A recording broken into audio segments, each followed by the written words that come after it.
Buenas tardes. Es un gusto para el equipo que realiza los cineforos de la Alianza de Educación para Derechos Humanos. Un placer y un lujo tener la tarde de hoy a los dos productores, a Claudia Lepage y a Joe Torres, productores de la película venezolana más importante de los últimos tiempos, Érase una vez en Venezuela, Congo Mirador, que estuvo recientemente compitiendo por Venezuela en dos categorías o intentando competir para entrar a los Oscars en dos categorías, mejor documental y mejor película internacional. Teníamos la posibilidad de también contar la tarde de hoy con su directora, Anabel Rodríguez, pero como son las dinámicas propias de las producciones audiovisuales y de los estrenos cinematográficos, ella está ahorita en Madrid, en pleno estreno de la película en España, nos pidió disculpas muy tempranito y bueno, entendemos perfectamente que no nos puede acompañar el día de hoy, pero estamos muy bien representados por Joe y Claudia. Los cineforos de la Alianza de Derechos Humanos es una actividad de, que componen más de 50, entre 50 activistas, defensores y organizaciones que nos hemos unido para llevar adelante lo que es la educación en derechos humanos y en este particular caso a través de lo que es el cine. Y vamos a hablar cómo Eras una vez en Venezuela, Congo Mirador puede llevarnos a reflexionar bastante, porque creo que la película nos invita mucho a eso, a reflexionar, a entender, a comprender cómo eso que sucede en un pequeño pueblo del sur del lago de Maracaibo, considerado como el mejor escenario para ver el relámpago silente del Catatumbo, ese fenómeno natural único, inigualable que tenemos nosotros los venezolanos y que específicamente se puede ver maravillosamente bien ahí desde el Congo. Eso que está allí representado a través del proceso de sedimentación y de contaminación que ha venido el pueblo sufriendo en el tiempo, pues esa pequeña situación de ese pueblo se traslada a todo el país. Vamos a hablar sobre eso acá. Y bueno, Claudia, que nos acompaña. Claudia es egresada de la Universidad Católica Andrés Bello, productora ejecutiva de la película Era una vez en Venezuela, Congo Mirador, la película La distancia más larga también, entre muchas otras variadas producciones nacionales que nos han llenado muchísimo éxito y mucha satisfacción. Claudia, 7 años de rodaje, perdón, 7 años de producción, 5 de rodaje, 2 de postproducción. Escuché una cifra por allí que me pareció grandiosa, 400 horas de grabación, ¿eso es cierto? ¿O la cifra, Sí, o no es así la cifra? sí, bueno, ahora les cuento. Buenas tardes a todos. Un placer, de verdad, además como cavista, poder compartir y poder compartir además este documental hecho a fuego lento, dirigido por Anabel Rodríguez Ríos. Somos ambas egresadas de la promoción del 98, aunque nos vemos más jóvenes, pero y bueno, Joe de la del 99. Y bueno, sí fueron alrededor de 400 horas de filmación, aunque pues el editor, que es también productor por el lado europeo, austríaco, Sepp Brudermann, él decía que él llegó un momento en que ya no quería estar calculando ni estar contando las horas de filmación, porque bueno, fueron 14 viajes entre investigación y rodaje entre el 2013 y el 2015. O sea que, pues, has indicado bien, Ricardo, que bueno, fueron 5 años de rodaje puro y duro. Y bueno, 2 años de edición, porque el documental es un género que, bueno, si bien siempre cuando lo realizamos, en este caso, pues había ya una premisa de que iba a tratar el documental, pues bueno, son historias vivas de personajes reales que van un poco cambiando la dinámica y bueno, se terminan de construir y de ensamblar en la sala de edición, ¿no? Por eso fueron cerca de 2 años de edición, incluyendo también la postproducción. Ya la parte de empaquetado final es un poco más breve. Y bueno, ya llevamos un año de promoción. Es el primer largometraje documental venezolano estrenado en el Festival de Cine Independiente de Sundance, que es uno de los 5 festivales internacionales más importantes a nivel mundial y que bueno, que es la cuna del cine independiente.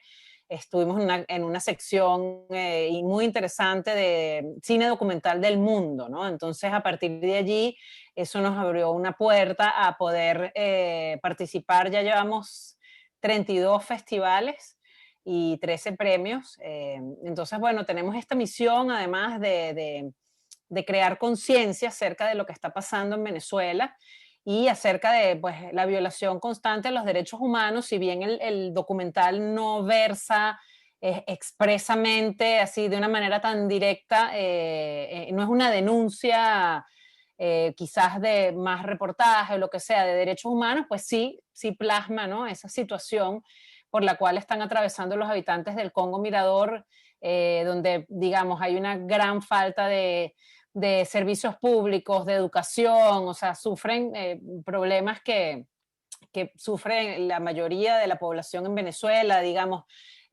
dificultad de acceso a una buena alimentación, a tener, digamos, una buena educación y además la sedimentación, que es como que el hilo conductor de la película, ¿no? El problema por el cual atraviesa el pueblo, que es que se está sedimentando y se muestra a través de dos personajes principales femeninos, la polarización que sufrimos como sociedad. Entonces, bueno, nos lo han dicho mucho y pensamos que es como una metáfora del país, a pesar de que el Congo Mirador es un microcosmos que tiene sus características muy peculiares, es un pueblo fluvial donde todo se desarrolla pues en lancha, ellos viven de la pesca, están acostumbrados a vivir así y en eso son muy diferentes seguramente a otras poblaciones en Venezuela, pero viven muchas de las cosas que se viven en Venezuela, ¿no? Y una de estas cosas es eso, es la polarización entre la propia sociedad civil y además, pues, un poco el abandono del Estado, ¿no? Además, siendo un pueblo tan recóndito, de tan difícil acceso, pues es mucho más fácil olvidarse de él. Irónicamente, está en el estado Zulia, al sur del lago de Maracaibo, el país, el estado petrolero por excelencia, y sin embargo, bueno, un estado que en un momento fue tan rico, vemos desde el 2013 que se empezó a trabajar en el proyecto, que ellos estaban muy, muy solos, ¿no? Muy abandonados, y bueno, con un problema que fue creciendo, que es este de la sedimentación, ¿no? Y entonces en el documental pues reflejamos esa búsqueda de los habitantes del Congo Mirador de soluciones, de cómo hacer para visibilizar su problema y cómo hacer para que el Estado pues apoye en las acciones efectivas que puedan impedir la sedimentación. Pero bueno, el documental no muestra solamente eso, o sea, por ejemplo, el tema de la educación, que pues es un derecho humano al que todos deberíamos tener acceso, o sea, el acceso a la educación pública, pues está atacado, mermado y precisamente por la polarización política que se vive en el pueblo, ¿no? Porque la maestra es de oposición y como hay un fuerte liderazgo del PSV en el pueblo, pues bueno, ella tiene que o renuncia o decide pues tener la escuela en marcha sustentada por ella misma, ¿no? Para poder seguir con su vocación de maestra. Pero bueno, yo creo que el documental pretende, pues bueno, sí, es una bofetada, muestra una realidad dolorosa, pero yo siempre digo que para que nosotros como sociedad civil podamos generar cambios, lo primero que tenemos que hacer es aceptar nuestra realidad, aceptar que hay un problema, aceptar bueno, vernos en la gran pantalla y ver ese dolor, esa tragedia. Creo que por un lado ha generado cierta catarsis, una gran empatía de los venezolanos, tanto en la diáspora como en el interior de Venezuela. Y bueno, la idea, el objetivo es que esa conciencia de que hay una cantidad de problemas motoricen los cambios, ¿no? Y a nosotros como sociedad civil y como cineastas, además, considerando que el cine documental puede ser perfectamente una herramienta de cambio social, pues bueno, hemos querido llevar este mensaje, no solamente en Venezuela, sino también en otros países, en otras instancias donde el público internacional y bueno, jurados también de festivales internacionales han empatizado y han apoyado el documental. Bueno, yo creo que básicamente pues quería plantear eso como punto de partida y bueno, Joe seguramente puede agregar muchas cosas más.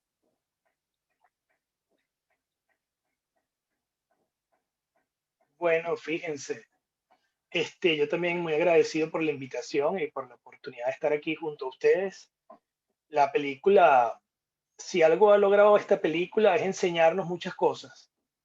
La verdad es que con ella, o sea, haciéndola, hemos aprendido muchas cosas, pero desde el 2020 que la estrenamos en Sundance, creo que hemos aprendido mucho más de ella que otra cosa. Creo que la película muestra de alguna forma y de todas las formas la indefensión de una comunidad, ¿no?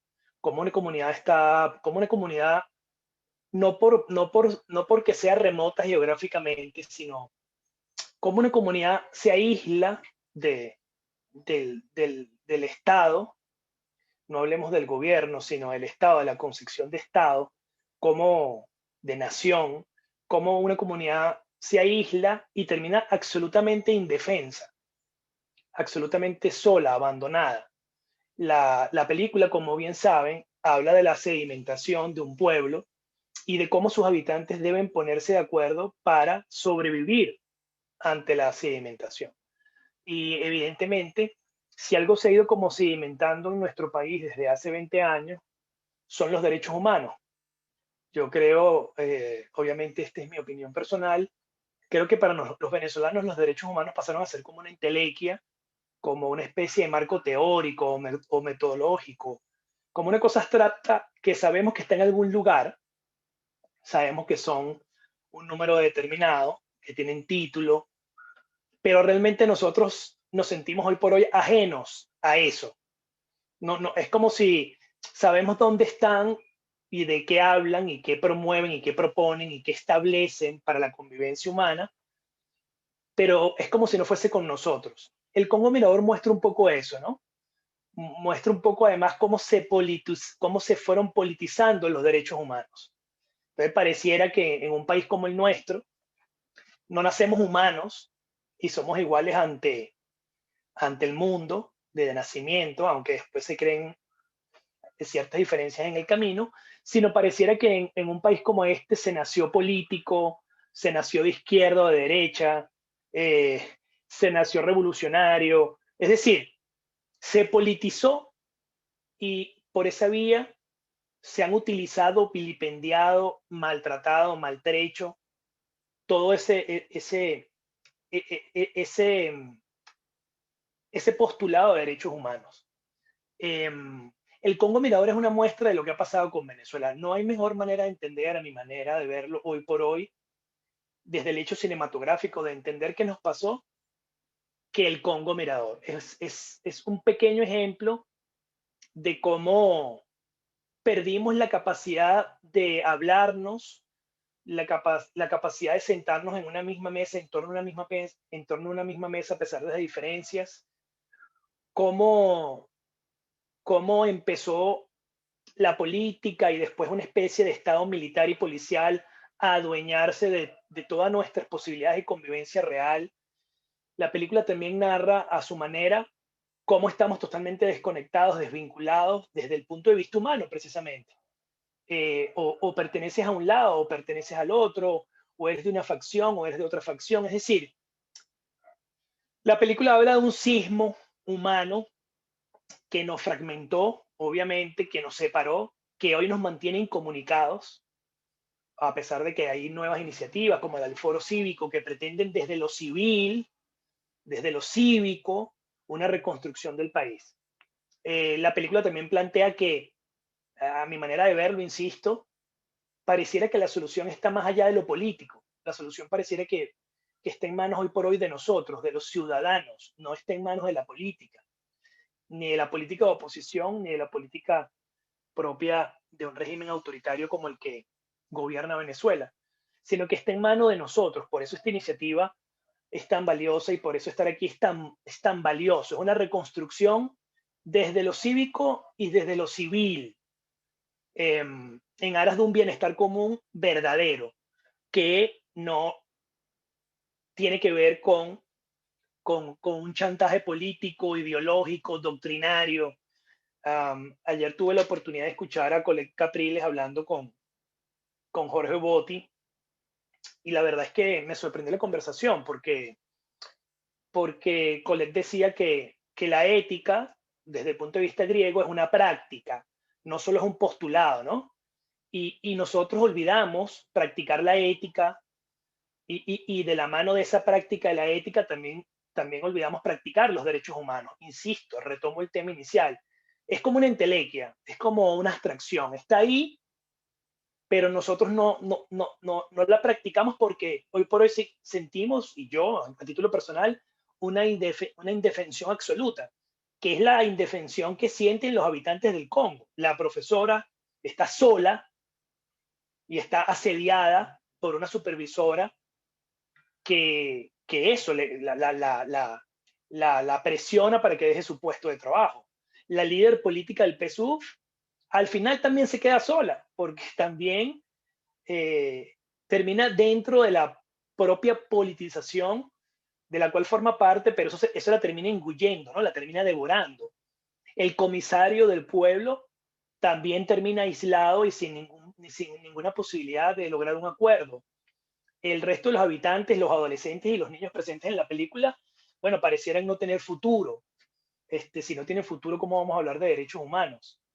Hay un tema también de que es un pueblo que se le ha negado, al igual que el país, la modernidad concebida como algo relativo también a los derechos humanos, a la plenitud de derechos y de responsabilidades. Entonces, no hay derechos, pero tampoco hay responsabilidades.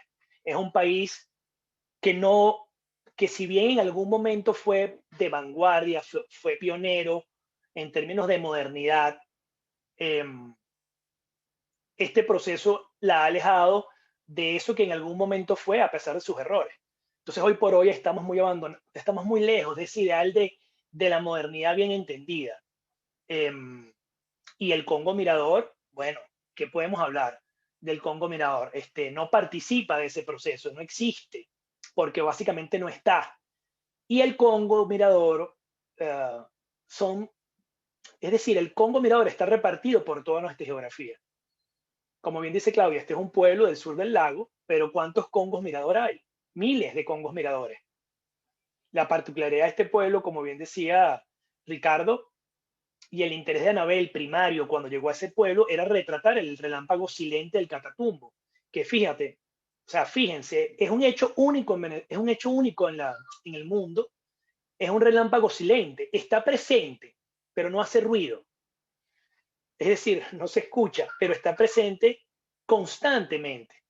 Yo puedo hacer una extrapolación bastante salvaje de mi parte. Bueno, los derechos humanos están ahí, pero su práctica se ha desvirtuado, insisto, y se ha politizado, se ha condicionado.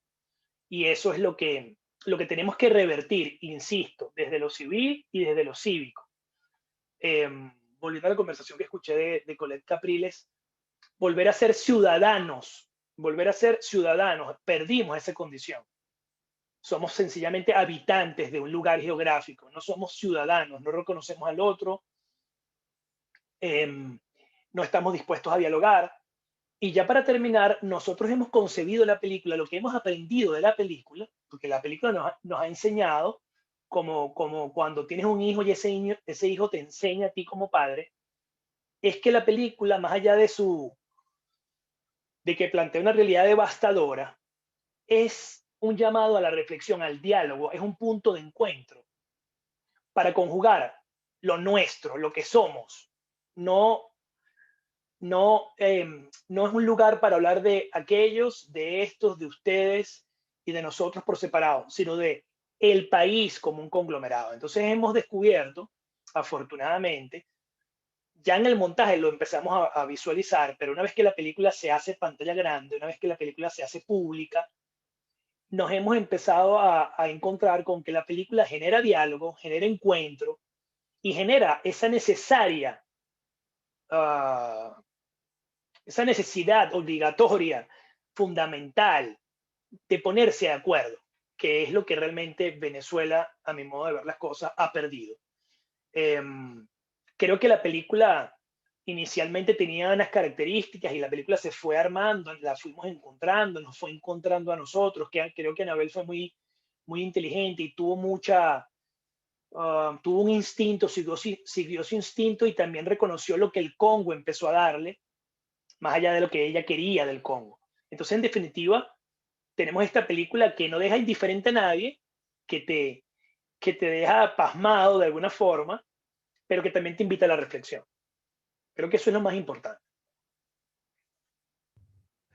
Gracias, Joe. Gracias, Claudia. Estos cineforos, especialmente el cineforo del día de hoy, es, como les decíamos, una iniciativa de la Alianza de Educación para Derechos Humanos. Hoy contamos con el valioso aporte del Centro de Derechos Humanos de la Universidad Católica Andrés Bello, la Fundación Lucelia, REDAC, también nos acompaña el día de hoy, CEPAS y Acción por la Libertad. Ahorita a continuación nos va a acompañar también el profesor Carlos Luzberti, coordinador del Centro de Derechos Humanos de la Universidad Católica Andrés Bello, abogado, experto en derechos humanos, y que nos va a brindar la otra óptica de la película ya desde el punto de vista de los derechos humanos. ¿Cómo el especialista en derechos humanos ve la película y cómo el mensaje de la película puede apoyar en ese transmitir de la idea, muy en consonancia, muy de la mano que comentaba Joe. Carlos, bienvenido, gracias por ser parte de la tarde de hoy. Adelante, muchas gracias.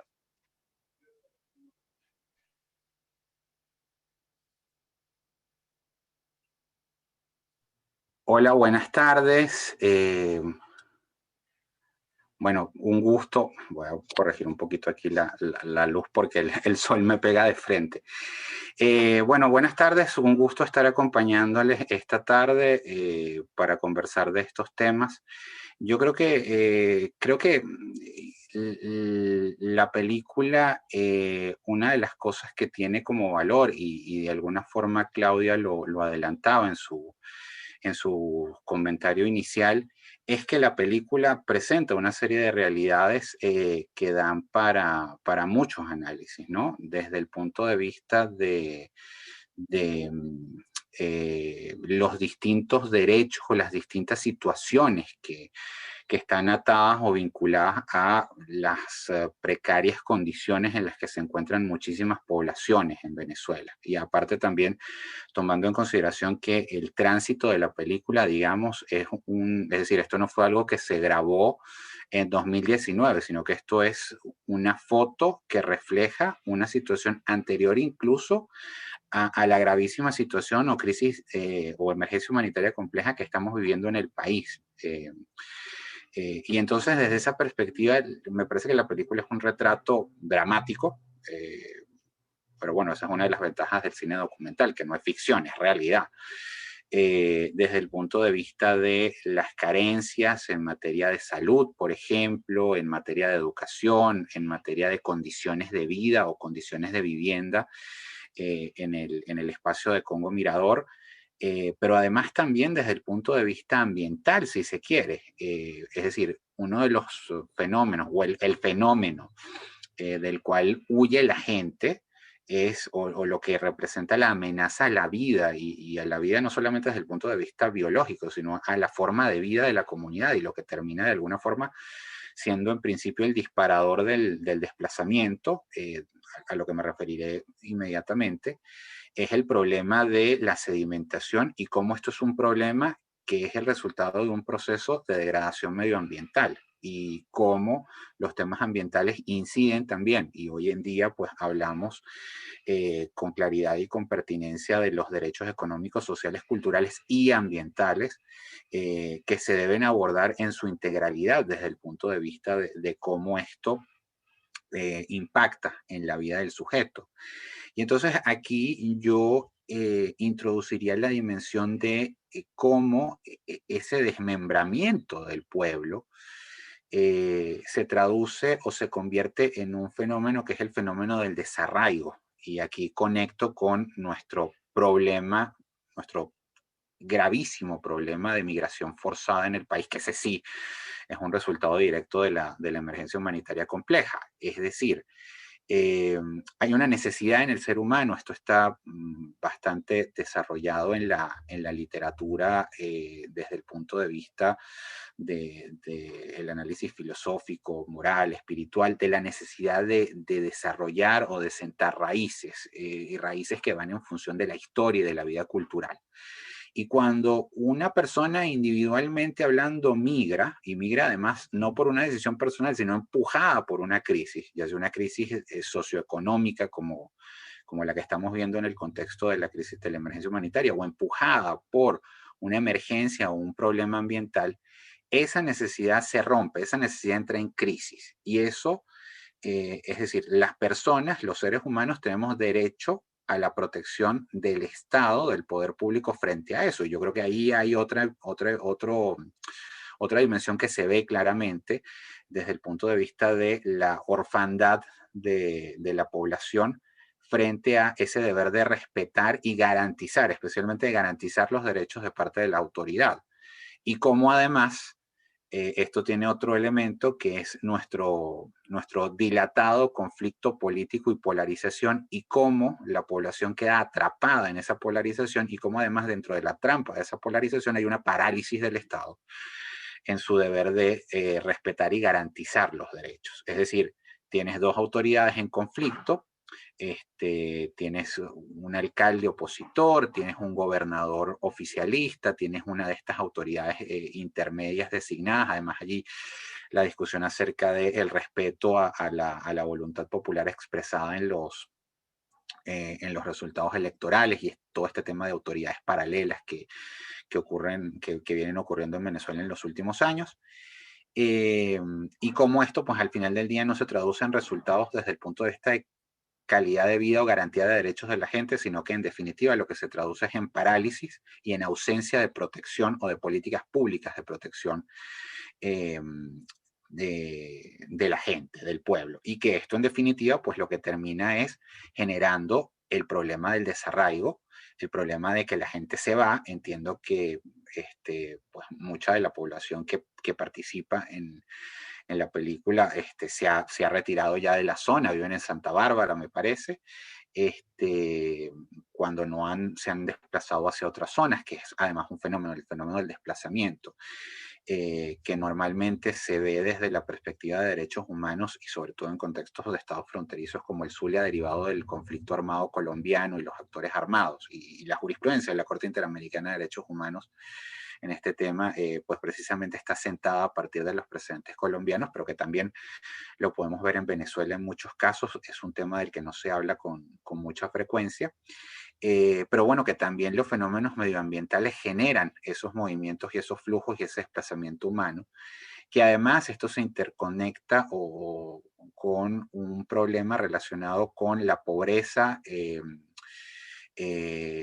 la pobreza y la exclusión, esencialmente. Es decir, quiénes son además las personas más afectadas por estos efectos medioambientales adversos o por estos efectos: las personas que viven en pobreza, y son al mismo tiempo las personas cuyas voces son menos escuchadas por las autoridades políticas.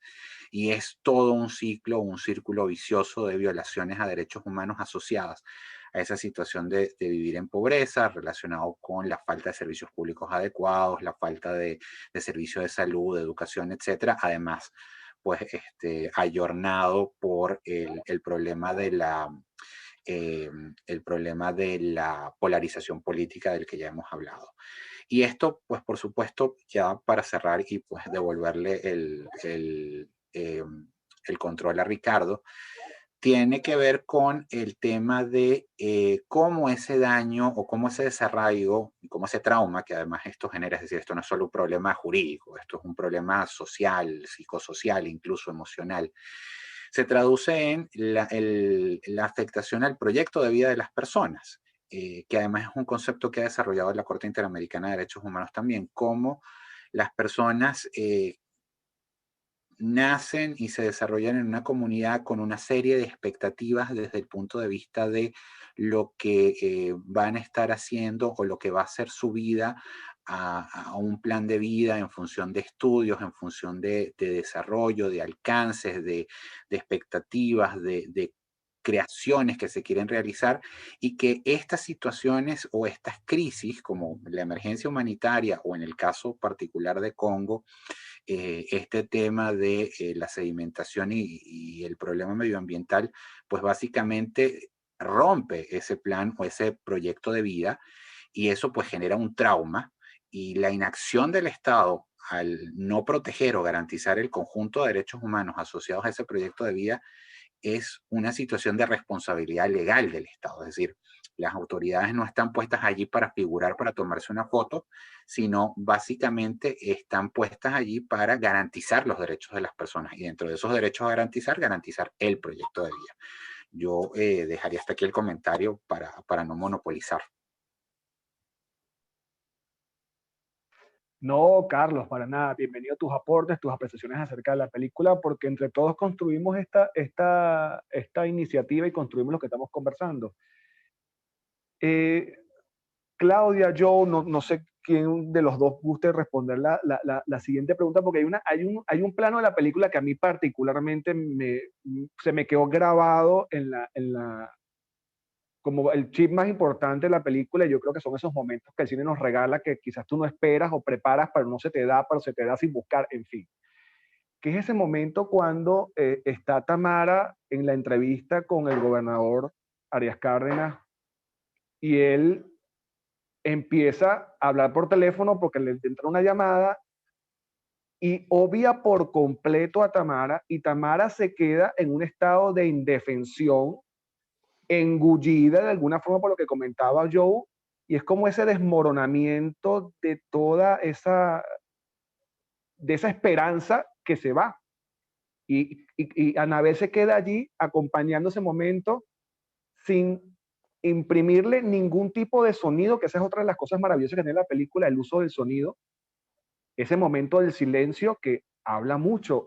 ¿Cómo dijeron ustedes eso? Porque entiendo que también obviamente hay todo un aprendizaje a lo largo de todo el viaje, de hacer la película, porque otra cosa también es importante de la peli, cómo Anabel se mimetiza con el pueblo de manera tal de ser parte de cosas que quizás en un entorno no hubiesen sido posibles. Los escucho a ustedes, no sé quién quiera abordar esa parte. Si quieres la respondo yo, Joe.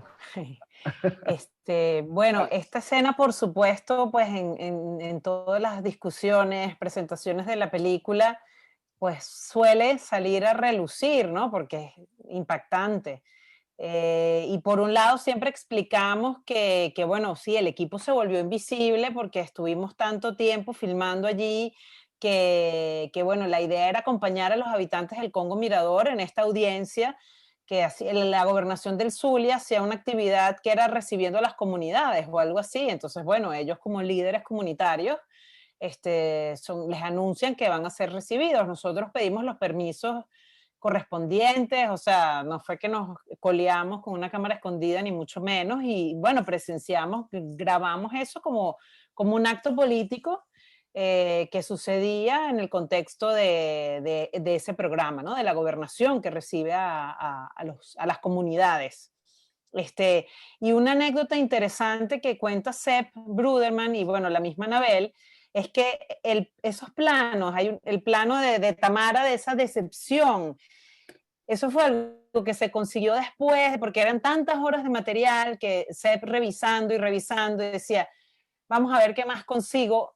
Imagínate, o sea, esos 30 segundos que cambian la película completamente, porque tú ves todo el tiempo a esta líder muy comprometida con su comunidad y pues además con esta ideología en la que cree fervientemente. Yo digo, sin juzgar si es buena o es mala, pero digamos, ella está allí luchando por lo que ella considera que es justo, por lo que ella considera que debe hacer como representante de la revolución y todo eso. Y ella es una decepcionada más, ¿no? De esta revolución que prometió tantas cosas, de sacar de la pobreza a la población, etcétera, etcétera. Y bueno, 22 años más tarde, pues vemos dónde estamos. Pero ella, que pareciera que es como la villana de la película, porque es la antagonista, la maestra, que uno la ve como, oye, esta pobre muchacha, madre soltera, luchadora, que por ser de oposición la quieren sacar de la escuela, esta señora, pues es una villana. Y al final, esta escena tan fuerte nos muestra, digamos, sin mucho intervencionismo, como dices tú, o sea, es lo que ocurre en la escena, digamos, con el audio de lo que ocurrió allí, nos demuestra que, bueno, que Tamara es una víctima más de lo que ha pasado con el régimen. Y eso está allí sin mucho más. Entonces, estas son de las escenas que hablan por sí solas, ¿no? Y que muestran como decíamos, esta realidad que nos da una bofetada.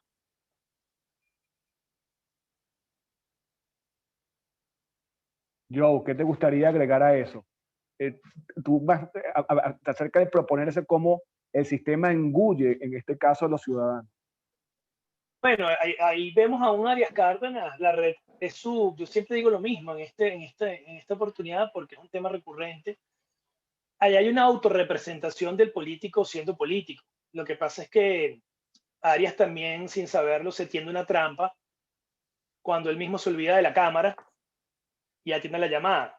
Fíjate que él ataca lo que puede resolver. Él le interesa lo del motor. En algún momento habla con el comisario sobre el motor. Y la llamada que él hace es una llamada clientelar. O sea, lo que tú quieras, yo te ayudo, estoy aquí para ti. O sea, es algo clientelar, es algo personal. Pero realmente el problema de la sedimentación y el problema del Congo, que se está vaciando, de ese desarraigo del cual habla el profesor, eso realmente no le escucha. Él sabe que él no puede afrontar eso. Entonces es un político siendo político, o sea, se queda en la superficie, ofrece desayuno, abre las puertas del despacho que es público, no es privado, Palacio que es público, no es privado. Arias Cárdenas es un funcionario, no olvidemos eso, un funcionario nuestro, de todos los venezolanos, pero bueno, se pierde la autorrepresentación del poder y termina obviamente olvidando y apartando a una líder además que coincide con él ideológicamente.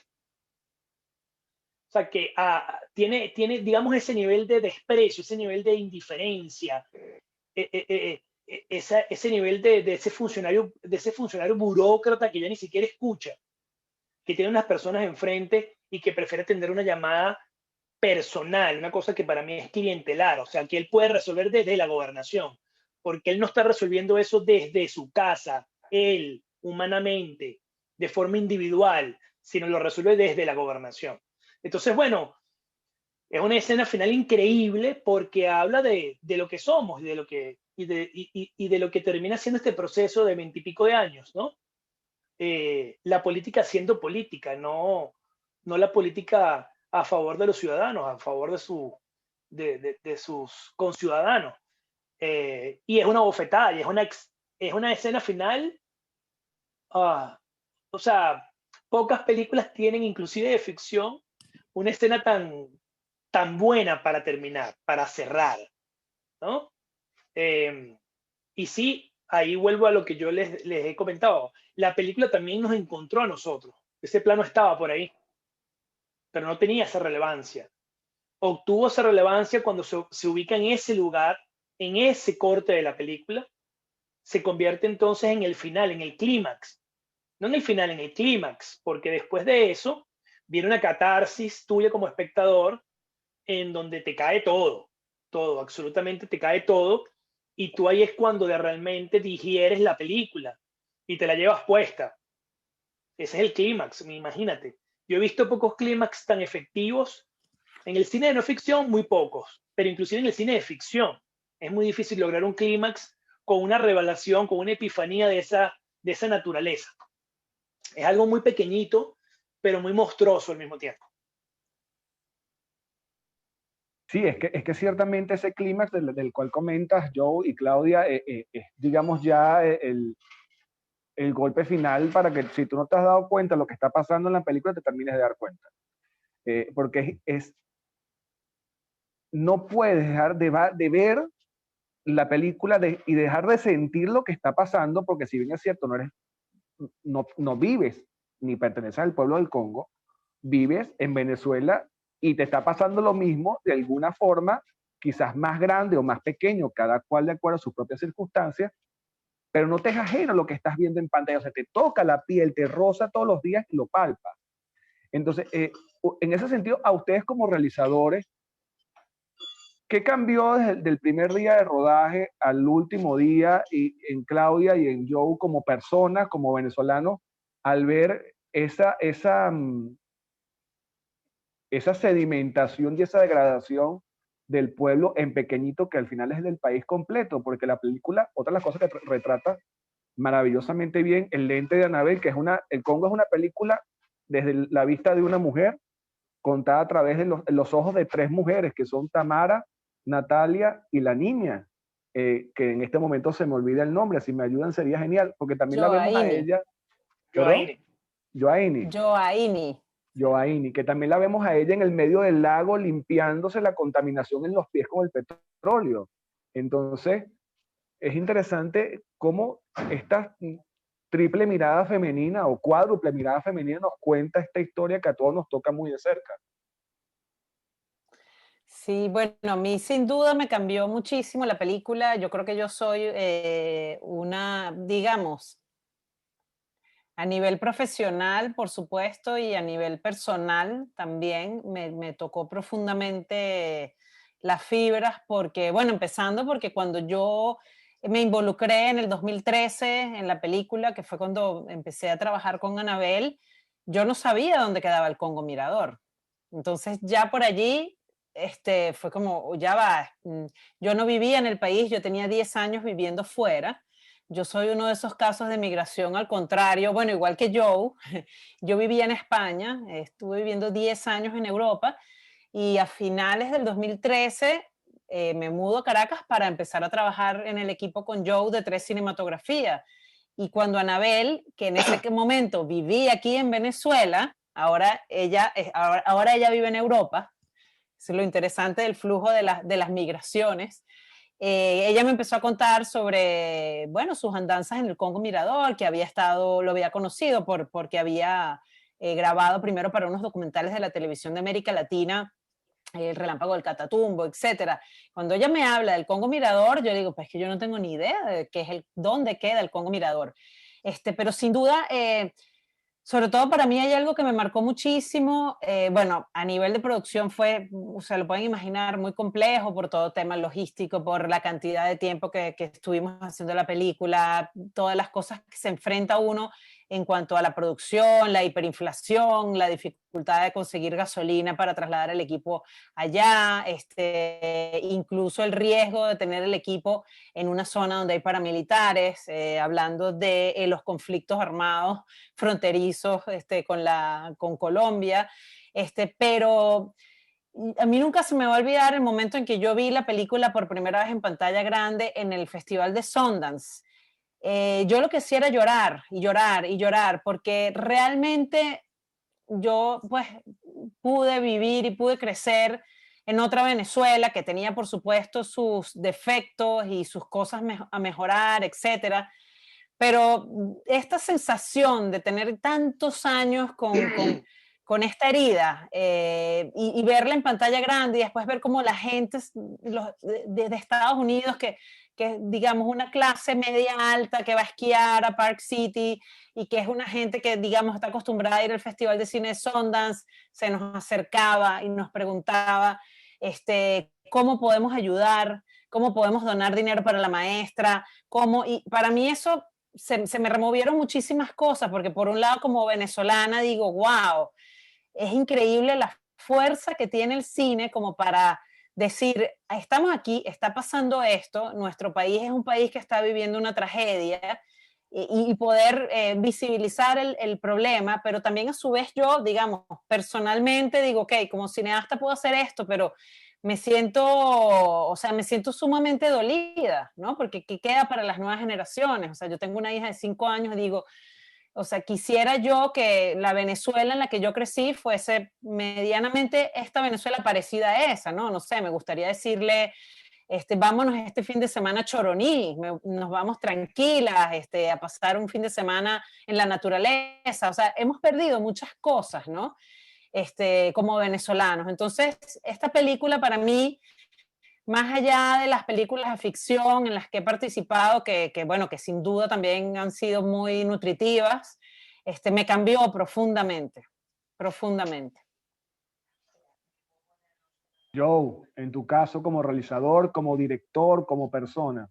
A ver. Mira, fíjate, yo creo que la película, a los primeros que transformó fue a sus realizadores, a nosotros. Nosotros no, o sea, el equipo que empezó en el 2013 Yo me sumé un poco después cuando formalmente entré como coproductor y sumé a 3 Cinematografía como coproductor para ensamblar ese esquema que tiene la película hoy por hoy, que es Venezuela, Brasil, Reino Unido, Austria. Yo creo que esos cineastas que empezaron haciendo esa película no son los cineastas que terminamos haciendo la película. La película, insisto, nos transformó primero a nosotros y nos transformó humanamente. Entendimos el conflicto venezolano desde otro lugar, entendimos su amplitud, entendimos lo frágil que es en definitiva, ¿no? Esa fragilidad de los sistemas democráticos y de cómo se utilizó la democracia de alguna forma para detonarla desde adentro. Entonces yo te diría con toda sinceridad que nosotros empezamos haciendo la película desde un lugar bastante polarizado, sin nosotros saberlo. Teníamos demasiados prejuicios, demasiadas prenociones, conceptos, ideas y demasiada aprensión. Y estábamos bastante agraviados por el país. Y fuimos haciendo una reflexión obligatoria. Insisto, la película nos invitó, nos exigió, nos pidió que hiciésemos esa reflexión. Si la película no hubiese durado esos 5 años de rodaje y esos 2 años de montaje para un total de 7, y no la hubiésemos estrenado hace un año y hubiésemos, digamos, recorrido esos 8 años, la película sería diferente y nuestra postura también sería diferente.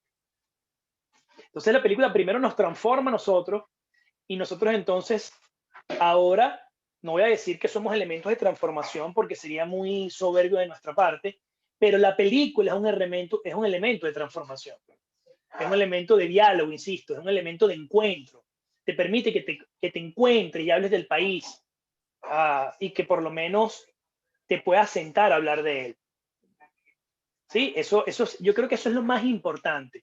Ninguno de nosotros terminó siendo el mismo, ninguno. Ni los de producción, ni los músicos, ni los montadores. De hecho, esto es una película que tiene una pata brasilera, como te decía, tiene una pata del Reino Unido y tiene una pata austríaca. Ellos tampoco terminaron siendo los mismos de cara a Venezuela. Ellos también sufrieron un proceso de transformación desde la visión extranjera. También hubo un proceso de transformación.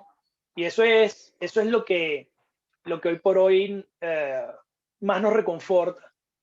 Y Anabel, hay que darle crédito a Anabel en esto, hizo esta película para que la película estableciese conversaciones, estableciese diálogos y puntos de encuentro. Ella tenía como esa fijación, creo que al principio no de forma muy consciente, pero siempre estuvo ahí. Pero hoy por hoy, si tú hablas con ella, más allá del logro cinematográfico, más allá de la forma, de lo formal, ella encontró una forma de establecer un diálogo, una conversación. Y eso es lo que nos hace felices hoy por hoy. Más que los premios, más que los festivales, es poder estar aquí, es poder llevar la película a las salas de cine, pero también a las plazas, a las calles. Eso es lo mejor para nosotros. Es que yo justamente a eso iba porque en las entrevistas que he podido leer de Anabel, en los videos que he podido ver sobre ella, en las distintas entrevistas, conversatorios, en fin, que ha tenido, ciertamente la película la transformó y el llevar el mensaje del Congo Mirador y lo que está sucediendo en el Congo y en toda Venezuela se ha convertido como un objetivo de vida para ella. Y entiendo Totalmente. y no sé si para todos en general del equipo, entiendo que sí. Y uno de los objetivos que viene ahora con la película es llevarla a zonas populares y que todo el mundo pueda verla. Y en este sentido les hago 2 preguntas y una de ellas para iniciar las más de 30 preguntas que tenemos, vamos a ver si podemos contentarlas todas en el tiempo que tenemos. Primero, ¿cuántas personas han visto la película? Y creo que también una muy importante, la gente del Congo ya la vio. Ustedes tuvieron la oportunidad de hacer como un estreno en el Congo como hizo la gente del Amparo, llevar la película y que se vean allí la gente. ¿Pretenden Bueno, eso hacerlo? viene ¿Quieren ahora. hacerlo? Ok. Sí, sí.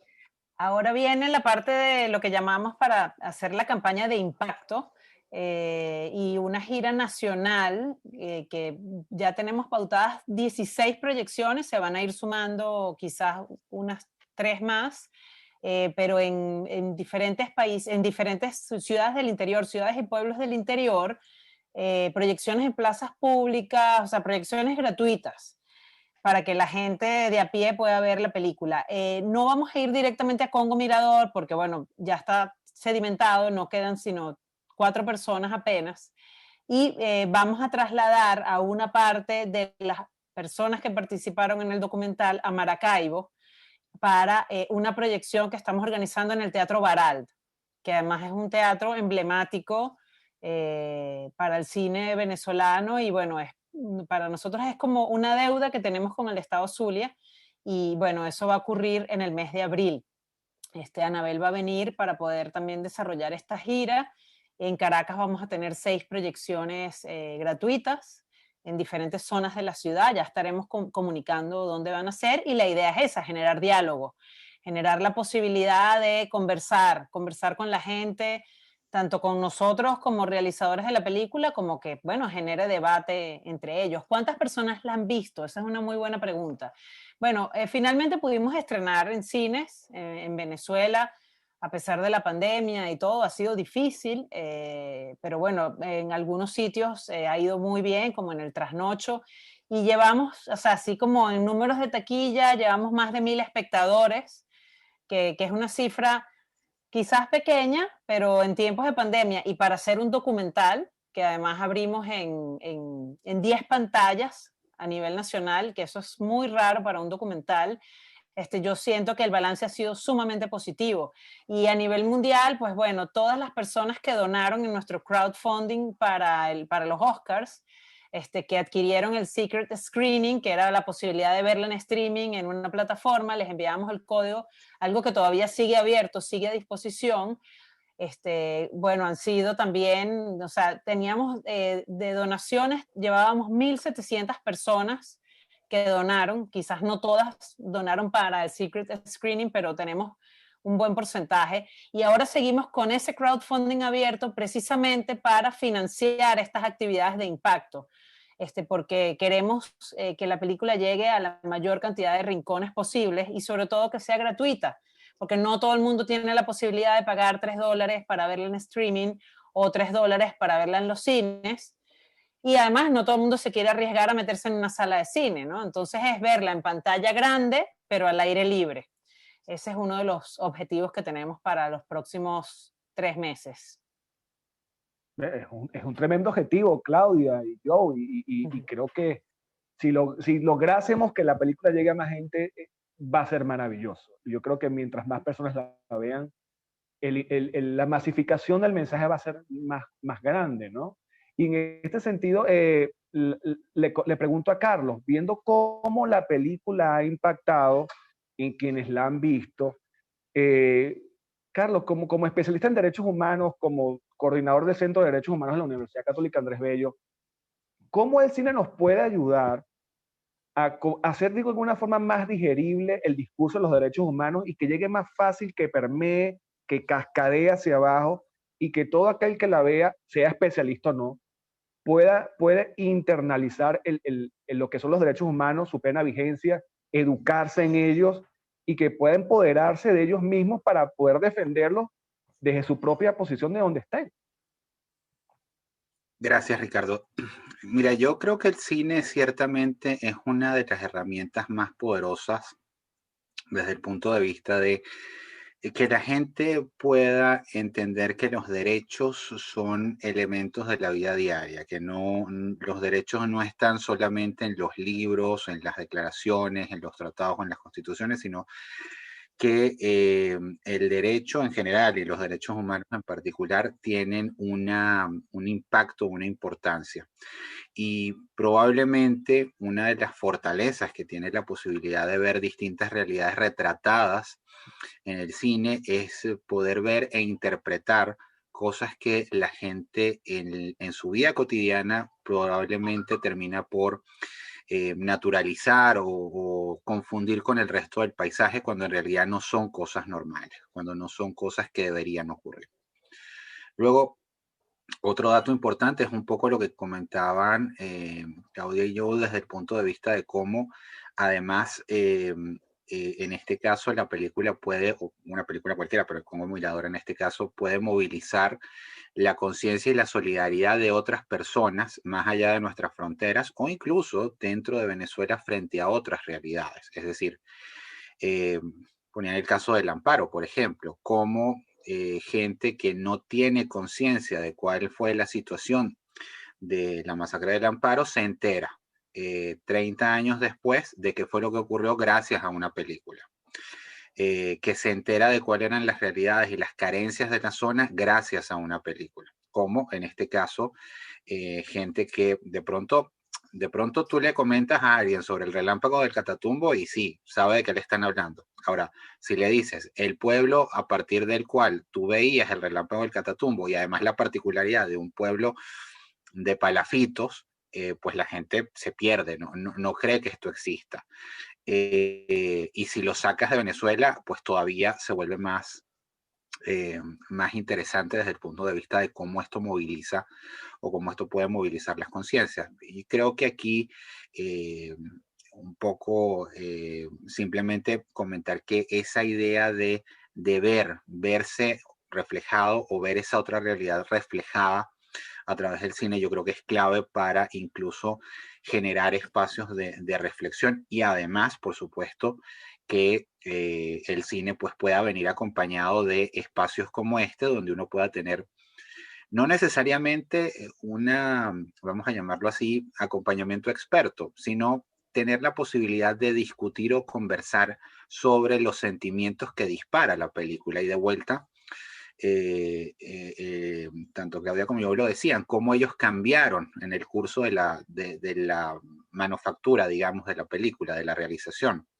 Es decir, cómo la interacción, cómo lo que vieron, cómo lo que sintieron, de estar, por supuesto, además las dificultades y las carencias generaron un cambio en ellos, pero también cómo eso o esas vivencias se transmiten a través de la cinta, a través de la película, y cómo eso al mismo tiempo tiene la capacidad de operar cambios y reflexiones en la persona que lo ve, en el espectador concretamente, desde el punto de vista de la posibilidad de hacerse preguntas y reflexionar. Creo que estos son dos ejercicios fundamentales desde el punto de vista de lo que ser la potencia de la educación en y para los derechos humanos. Gracias, Carlos. Bueno, vamos a tratar de dar respuesta a las múltiples preguntas que le llegaron. Algunas ya se han respondido en la medida de la conversación que hemos ido teniendo, pero, y Claudia lo abordaba un poquito allí, pero vamos a profundizar un poco más. ¿Qué ha sido la vida de Tamara? ¿Qué ha sido la vida de Natalia, si ustedes saben? ¿Qué ha sido de la vida del comisario? ¿Qué ha sido la vida de la gente que estuvo en el Congo Mirador, que participó en la película y que hoy no está en el pueblo? Ahí Bueno, la experta es Claudia. sí, sí, los tenemos rastreados porque, bueno, Arsenio Hernández, que es productor, asistente, además se terminó convirtiendo en asistente de dirección de Anabel. Arsenio Hernández es del Congo Mirador. Él es un muchacho que él era policía y descubrió que quería ser cineasta y es nuestro cable a tierra con, bueno, ya no con el Congo, pero sí con los congueros. Y bueno, Natalie, la maestra, ella intentó emigrar a Colombia, le fue muy difícil, volvió a Congo Mirador, pero bueno, obviamente Congo Mirador cada vez había menos gente y ahora ella pues renta una habitación en Santa Bárbara del Zulia, donde está pues intentando subsistir. Tamara se mudó a Santa Bárbara del Zulia y como pues ella es emprendedora, pues tiene una modesta línea de taxis, por así decirlo, con 2 vehículos a disposición de los pasajeros del Santa Bárbara del Zulia. El señor Camarillo, él se quedó en Congo Mirador, él pues nació en Congo Mirador y dice que él va a morir en Congo Mirador. Y el señor Edín está en Santa Bárbara también. Pues de hecho ellos son Natalie, Edín, el comisario y Tamara, 3 de las personas fundamentales que vamos a trasladar a Maracaibo para ver la película. Y los demás congueros, bueno, como ustedes se dieron cuenta en la película, pues se mudan con la casa, ¿no? Ellos cortan las columnas de la casa y las montan en peñeros, y hay muchos que se han trasladado a otros pueblos de agua del lago de Maracaibo, ¿no? Hay varios por la zona, entonces, bueno, están un poco regados por allí.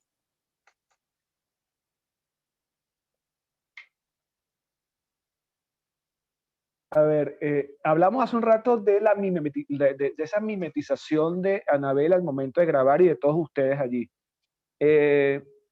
Me imagino que eso se habrá convertido luego en una familiaridad, en unos amigos, en unas amistades que trascienden el tiempo, luego de vivir tanto tiempo allí. Eh, ¿Cómo fue esa convivencia, ese día a día con ellos en los distintos momentos que tuvieron en la realización de la película? Inclusive también, ¿cómo fue ese cambio en ellos mismos cada vez que ustedes iban a grabar? Quizás el ánimo era distinto, los sentimientos eran distintos, no sé, cuéntanos un poquito de eso, por favor. Joe, Claudia, no hay predilección Bueno, acerca de la respuesta. eso también es recuerda que son 5 años de rodaje. La comunidad del Congo y esos personajes que antes de personajes son personas también sufrieron una transformación paulatina. Crecieron con la película, se transformaron con la película. De hecho, Anabel siempre cuenta que durante los primeros 3 años de rodaje no se tuvo acceso a Tamara. Tamara estaba por ahí, era líder del PSUV, pero no tuvieron acceso a ella como personaje. Los 2 últimos años, Tamara se convierte además en un personaje aprensible porque el equipo no tenía dónde hospedarse y terminaron hospedados en casa de Tamara. Entonces, cuando Tamara abre las puertas de su casa para hospedar al equipo, termina entrando definitivamente en la película. Esas cosas de como una limitación se convierte en una ventaja creativa, ¿no? En una posibilidad creativa que no existía hasta que Tamara toma esa decisión y dice, bueno, vengan a mi casa, quédense en mi casa. Y Tamara entonces termina cediendo ante la insistencia y ante la presencia de Anabel y el equipo, un equipo de 5 personas, que nunca fue superior a 5 personas. Pero también Joanie se transforma, crece con la película, no es la misma niña del certamen de belleza que vemos. Al final no es esa misma niña, ya es una adolescente. La profesora termina yéndose con su casa, muy simbólico, como bien dice Claudia, porque cortan los cimientos y se van con la casa. Eso es muy simbólico en función o sea, de lo que significa para los venezolanos esos 5 millones, más de 5 millones de venezolanos que se han ido con su casa o sin su casa fuera de nuestras fronteras.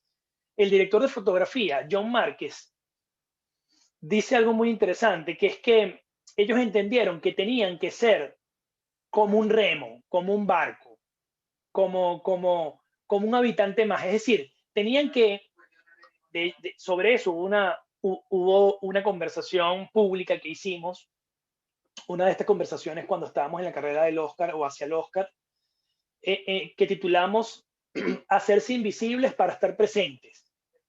El director de fotografía, Anabel, el sonidista, se fueron como haciendo invisibles, y a medida que se iban haciendo invisibles, porque fueron 14 viajes, como bien dice Claudia, estuvieron más presentes en la película.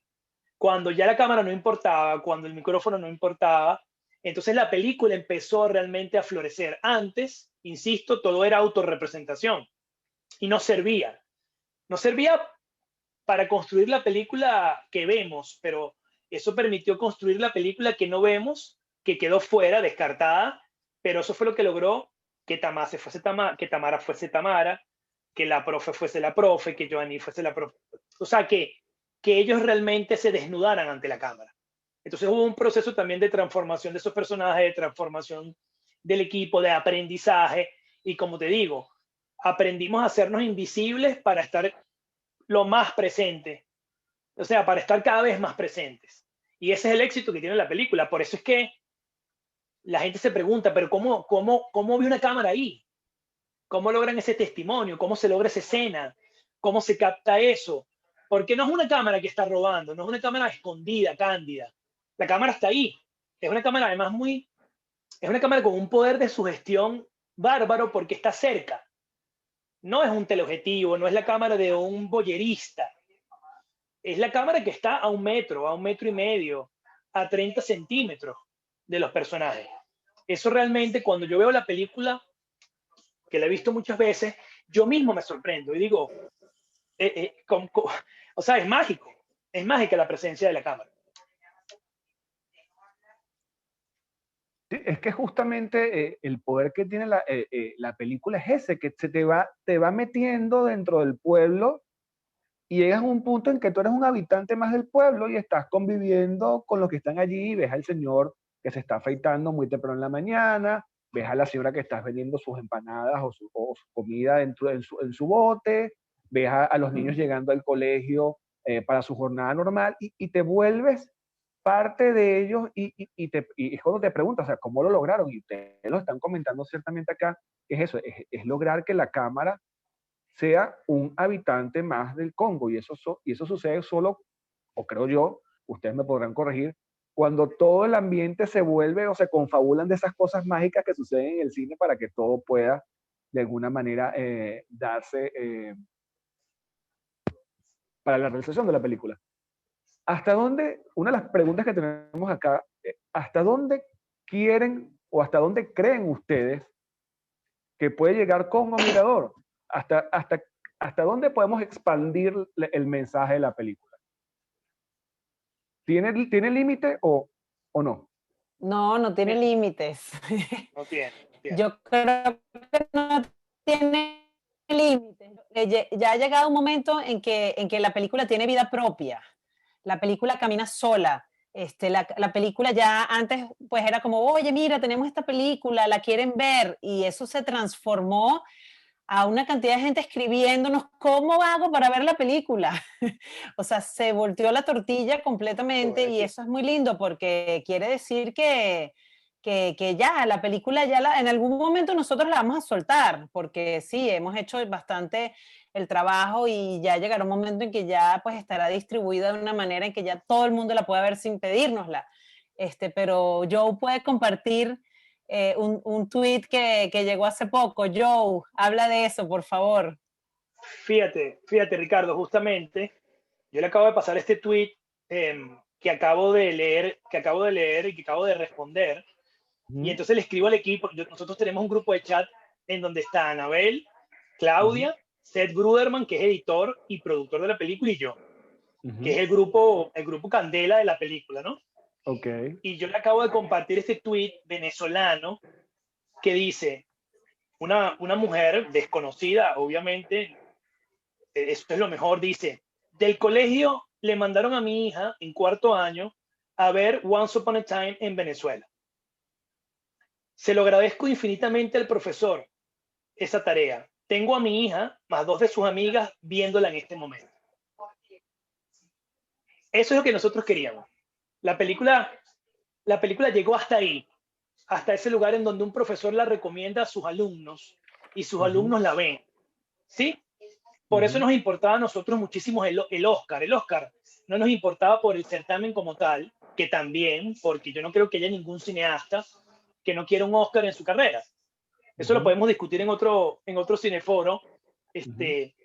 Pero definitivamente nosotros lo que queríamos fundamentalmente era llegar a ese lugar para que el mensaje fuese expansivo y desde esa cumbre, desde esa cúspide cinematográfica, pero al mismo tiempo social, política y cultural que representa el Oscar, poder gritar y que el grito se expandiera.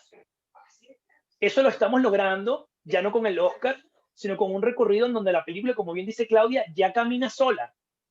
Ya la película camina sola y ya la gente lleva la película. Entonces ya no es un equipo de promoción que sigue trabajando, sino son las personas. Se estrena en España, en 6 ciudades, en más de 10 salas. Eso es un hito para una película venezolana de no ficción. Se estrenó aquí también en más o menos entre 6 y 8 ciudades, en más de 15 pantallas. Eso también es un hito para el cine de no ficción venezolano. Se va a estrenar en México próximamente, se va a estrenar en Colombia. Hay una distribución oficial en los Estados Unidos, hay un agente de ventas mundial. O sea, la película ha logrado cosas desde su modestia, cosas gigantescas para que se vea, se reproduzca y el mensaje no se detenga. Por eso yo creo que la película, en términos cinematográficos, está como en su punto medio, en ese punto que divide al segundo acto en 2. ya pasamos el primer acto, pasamos la primera mitad del segundo acto, pasamos el punto medio y ahora estamos hacia el segundo punto medio y vamos hacia el tercero, en términos de a dónde debería llegar la película. Entonces, bueno, queda mucho camino por recorrer. Claro, es que positivamente cuando los realizadores hacemos películas, audiovisuales, documentales, películas, en fin, en general, uno tiene una premisa o uno persigue un objetivo acerca con ella y tiene unas ideas de a dónde puede llegar con ella y cuán lejos puede llegar con ella. Pero obviamente una vez que uno estrena la película o estrena la historia, ya eso se escapa de las manos de uno y se vuelve del público. Y en este caso la película se las arrebataron de las manos, en el buen sentido de la palabra a ustedes, la gente la apropió como propia, es de nuestra, del público en el que la ve, y está masificando la...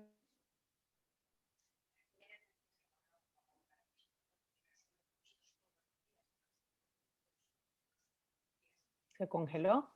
Creo que Ricardo Sí, se... lo perdimos, ¿verdad? Sí.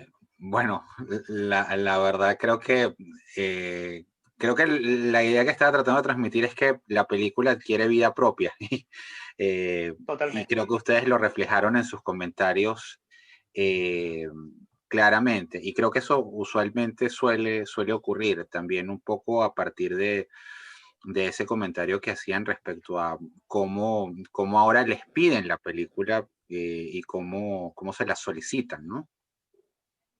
Así es, pero podemos aprovechar a responder algunas de las preguntas que están en el chat que nos han compartido por aquí, Carlos, si quieres. Sí. Bueno, hay una que se refiere a quién estuvo y producción, ¿no?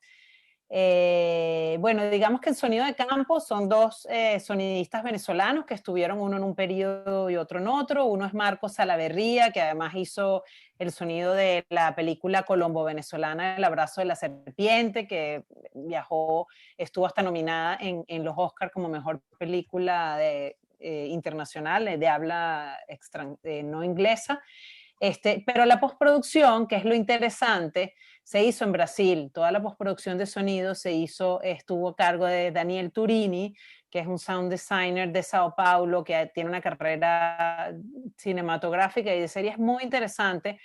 Entonces fue muy, muy nutritivo, ¿no? Porque en esa coproducción que mencionaba Joe, donde participan varios países, pues bueno, el input que dio Brasil a la hora de sonorizar la película, de hacer el diseño de bandas, etcétera, fue muy interesante. Entonces, un poco para ir respondiendo las inquietudes que hay por aquí, ¿no?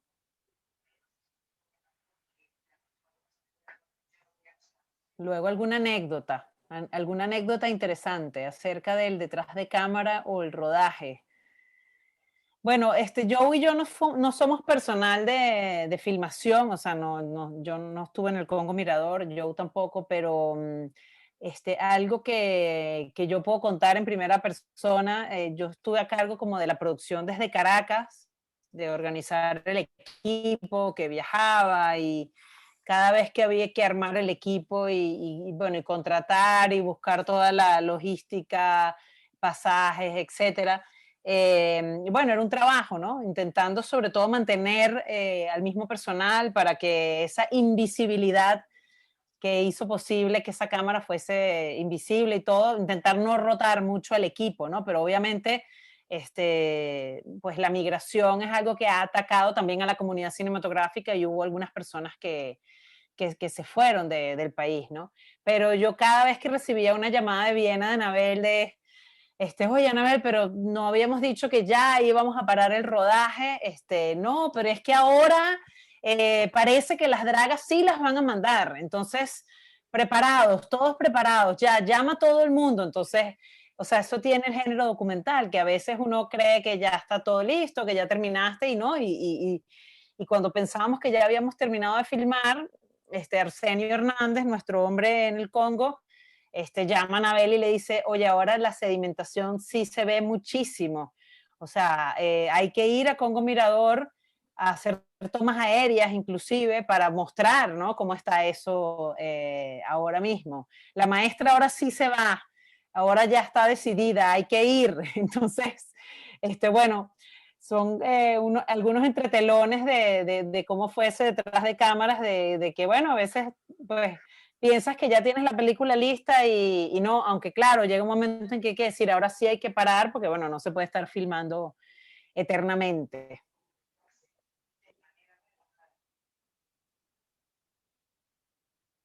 Les preguntan sobre nuevos proyectos. ¿Qué hay en el radar para el equipo de Una vez en Venezuela, Congo Mirador? ¿Cuál es el próximo paso? Mira, estamos explorando unas nuevas historias de no ficción. Anabel, como directora, digamos que su especialidad o su afición es la no ficción, es decir, el cine documental. Por ahí hay un par de proyectos nuevos que están como en presentación a Algeciras, como casa productora, y también a The Guardian. O sea, hay unos proyectos, los proyectos, digamos, siguen siendo igual en el sentido de la pulsión, ¿no? De relatos reales, relatos nuestros, venezolanos, cotidianos, que están ahí, que pasan desapercibidos, pero que cuando tú haces foco, descubres una historia detrás de cada pueblo, de cada ciudad, o de cualquier asentamiento, ¿no? Entonces hay un par de proyectos, insisto, de no ficción que Anabel está autorizando, y nosotros como equipo ya cinematográfico, por ahí vienen otras películas, por ahí viene Dirección Opuesta, que es una película de ficción, es la adaptación de Blue Label, el libro de Sánchez Rugeles. Es la tercera película de Alejandro Velame. Por ahí también viene una película que se llama Yo y las Bestias, de Nico Manzano, también una película de ficción de un Nobel realizador venezolano, una película verdaderamente independiente en su gestación y en su planteamiento artístico. Estamos preparando otra película larga de no ficción que tiene que ver con el VIH y cómo una persona, cómo un venezolano se ve obligado a dejar Venezuela para sobrevivir con esta condición. Y vienen proyectos en desarrollo que estamos gestando, que están en papel todavía, que todavía son papel, que no son cine, pero toda película fue antes papel, como se podrán imaginar. Hay otros proyectos que están en desarrollo, como decimos nosotros, ¿no? Que se están incubando y que están tomando forma desde el papel. Así que por nosotros, en el caso de 3 Cinematografía, bueno, viene más cine. Afortunadamente tenemos películas en cola y vamos a seguir ahí haciendo ese esfuerzo, que es lo que nos motiva, ¿no? Y lo que nos gusta hacer. Qué bueno. Disculpen Creo que ya tenemos a el Ricardo de detalle vuelta. técnico aquí. Ah, ya Ricardo está de vuelta. Gracias, Carlos. No nos faltaba Sí, más. es que bueno, el detalle técnico del internet, bueno, no nos pudimos escapar el día de hoy. No sé si lograron escuchar la última pregunta que comentaba y que era específicamente para Carlos, y no sé si la respondieron, me podrán decir sí o no. Cuando hablaban ustedes de la masificación de la película y hasta dónde iba a llegar, cómo eso nos permitía a los que estamos trabajando, digamos, en la otra área que no es en la audiovisual, transmitir la información, Carlos, a otros países y a otros entornos y a otros ciudadanos que quizás no hemos llegado todavía. ¿Cómo podemos aprovechar este envión y esta ola? Sí, yo creo que, a ver, y esta es aquí retomo una conversación que por ejemplo, los colegas de Provea han estado avanzando mucho en esto, en lo que ellos llaman los derechos humanos por todos los lenguajes. Es decir, esta idea que el concepto de derechos humanos, la defensa de derechos humanos no esté circunscrita a lo que de alguna forma tradicionalmente hemos hecho los defensores de derechos humanos o las organizaciones de derechos humanos. Sesudos informes de centenares de páginas donde documentamos las violaciones a derechos humanos. Sí, muy bien, pero eso tiene un público muy limitado. Si queremos lograr cambios en materia de derechos humanos, necesitamos que cambien las mentes de las personas. Y en esta sociedad súper saturada de información, es muy poca la gente que se va a detener a leer esos extensos informes. Ojo, y esto es importante, los informes hay que hacerlos, los informes son clave, porque los informes tienen un objetivo específico. Es decir, si usted está pensando en tener alguna clase de ejercicio de justicia internacional, por ejemplo, allí los informes van a ser fundamentales. Pero si usted está buscando tener incidencia y cambiar la mente, el mindset, lo que llaman en inglés el mindset de la gente, para que actúe, por ejemplo, en defensa de los valores de la democracia liberal, tanto desde una pequeña comunidad en las orillas del lago de Maracaibo hasta todo un país en el contexto de el respeto por los derechos, el respeto a la institucionalidad, al Estado de Derecho, desde el punto de vista del concepto de democracia liberal y de lo que esto significa, estas herramientas como el cine, como los cortometrajes, cosas más cortas, que permitan dar un rápido pantallazo y hacer que las personas tomen esa conciencia y cuestionen. Yo creo que aquí también es fundamental ese ejercicio de cuestionar la realidad y de preguntarse si estas cosas, como yo decía en un momento anterior, si no estamos invisibilizando, normalizando o convirtiendo en parte del paisaje cosas que no deberían ser. Y yo creo que estas son herramientas muy valiosas, muy importantes para eso, incluso también desde el punto de vista de tomar en consideración que el mundo está cambiando.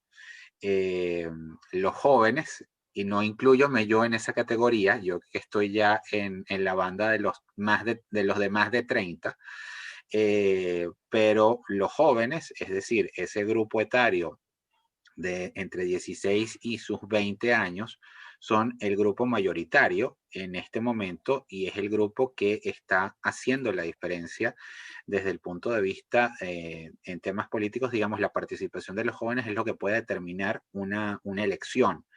Del mismo modo como desde el punto de vista comercial, ahora, es decir, las preocupaciones comerciales de las empresas van en función a las inquietudes que tiene la juventud en función a temas como el tema medioambiental, por ejemplo, los temas de consumo responsable. Entonces, a esto tiene que adaptarse el mundo. No son ellos quienes se van a adaptar al mundo, sino que el mundo va a tender a adaptarse a ellos y en ese cambio yo creo que estas herramientas que les responden, que les transmiten información rápida, oportuna, que les haga reflexionar y que les haga cambiar, es fundamental. Gracias, Carlos. Yo creo que sí, debemos llevar la educación, el lenguaje en derechos humanos a todos los niveles y que permee a todas las capas de la población, tanto especialistas como no especialistas, para poder todos empoderarnos de la información que ella tiene y que es muy valiosa para todos, que sepamos y que conozcamos y que manejemos en la palma de la mano. Claudia, Joe, dentro de esas 400 horas de material, ¿hay alguna historia que quisieron haber colocado y que no pudieron por un tema de tiempo, por un tema de espacio, por un tema de privilegiar una historia sobre otra? ¿Hay algo que quisieran, un spin-off, digamos, llamémoslo en términos de historia, que les hubiese gustado manejar? Bueno, sabes que inicialmente el documental iba a ser una película coral, con muchos más personajes y de hecho en los primeros tratamientos, o sea, siempre con la sedimentación como eje central, los niños tenían mucho más protagonismo. Y de hecho, incluso la propia Joaini antes tenía mucho más, más peso en la película, pero claro, teniendo que elegir, porque bueno, el documental dura 99 minutos y tampoco podíamos hacer una película de 3 horas, pues el antagonismo entre Tamara y Natalie era muy fuerte, entonces hubo que prescindir un poco de escenas, ¿no? de Joaini y de también algunos de los niños, ¿no? Como ya saben, Anabel había hecho anteriormente The Barrel, donde los niños compiten en estos barriles de petróleo cortados por la mitad. A quienes no han visto este cortometraje lo pueden ver gratuitamente a través de la página web de la película, ¿no? www.onceuponatimeinvenezuela.com. Entonces, bueno, sí, obviamente de ahí nos han preguntado que si no podemos hacer una serie o si no podemos hacer una segunda parte, ¿no? De que qué pasó con los habitantes del Congo Mirador.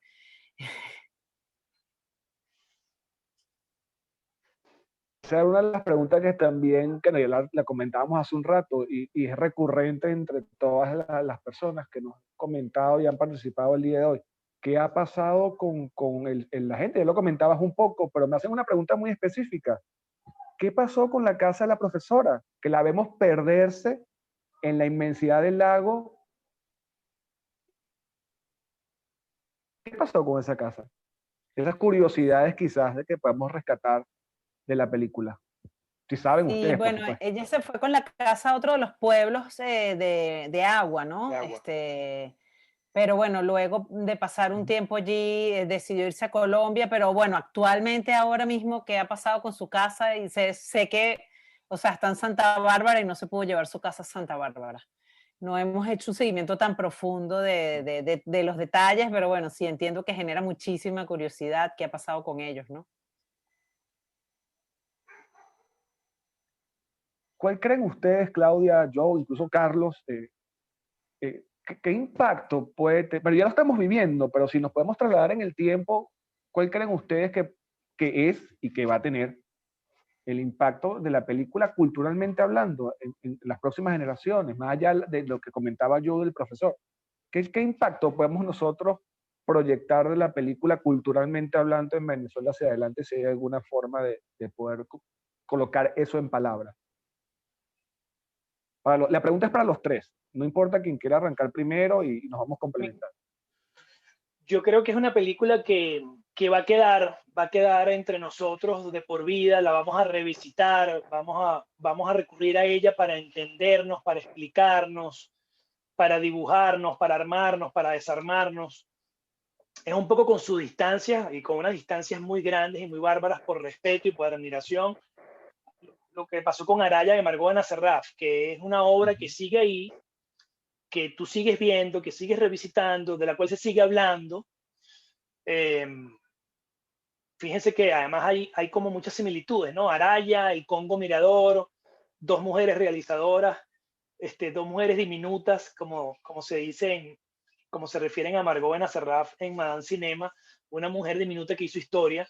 Bueno, Anabel es otra mujer diminuta que hace historia también. Entonces yo creo que la película va a estar ahí entre nosotros, ya es parte de nosotros, va a estar ahí, pero no solo entre cinéfilos, sino va a estar ahí entre los ciudadanos, ¿no? Entre nosotros, las personas comunes.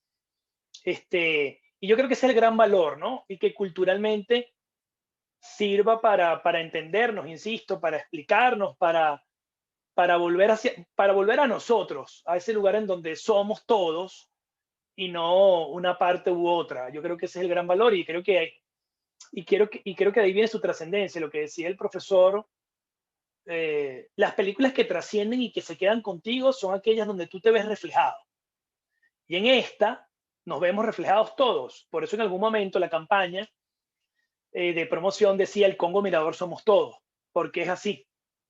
No hay manera de que tú, si eres venezolano, estando dentro o fuera de nuestra geografía, no te sientas reflejado en esta película en algún momento, ¿no? Yo creo que ese es el gran valor, esa es su trascendencia y eso es lo que va a ocurrir. Ya está ocurriendo, ¿no? Claudia, Carlos, algo que agregar a las palabras de Joe, por favor. Bueno, nos han hecho como comparaciones que además nos quedamos a veces como, bueno, gratamente sorprendidos con Araya, no solamente con Araya, sino con Casas Muertas, que bueno, que es una novela, pero digamos, ese retrato de ese país devastado, en decadencia, nos han dicho, bueno, es como Casas Muertas en documental y contemporáneo, ¿no? Y bueno, es un documental que ha marcado varios hitos, ¿no? Porque es la primera vez que una película de no ficción representa a Venezuela en los Oscars, por ejemplo. Siempre ha ido la ficción. Es la primera vez que se estrena un documental venezolano en Sundance. O sea, tenemos como una lista de las primeras veces. Entonces, bueno, creo que sin duda quedará como en los anales de la historia del cine contemporáneo venezolano y nos sentimos sumamente orgullosos y contentos de eso. Bueno, yo solamente agregaría a esto que yo creo que uno de los favores más importantes que le hace este equipo en particular y pues quienes se dedican a la cinematografía en general es a dejar registro histórico del momento, de los momentos. Yo creo que eso es un valor fundamental. Creo que uno de los problemas que acusa, digamos, la sociedad venezolana en este momento es su poca memoria o su poco conocimiento asertivo de su historia más reciente. En un escenario de eventual justicia transicional, que es uno de los temas que desde el Centro de Derechos Humanos se trabaja y se promueve, algunas de las cosas que destacamos tienen que ver con la importancia de identificar las causas que llevaron a esa situación de crisis a partir de la cual se necesita de la justicia transicional. Y yo creo que en ese ejercicio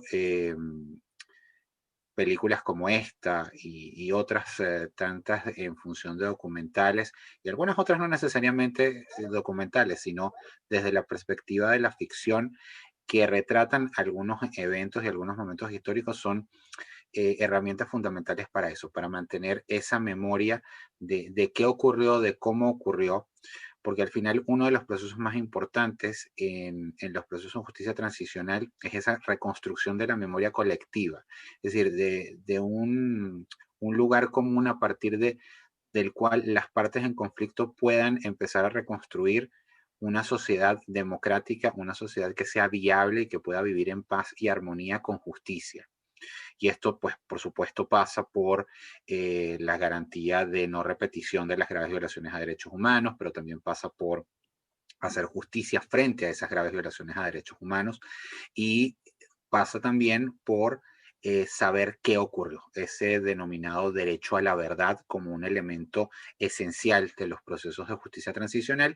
Y para ese ejercicio de verdad es necesario y es clave tener memoria histórica, y creo que en eso, pues, el esfuerzo de Congo Mirador y en general de todos quienes, pues, hacen un esfuerzo por seguir haciendo y produciendo cine en Venezuela es fundamental.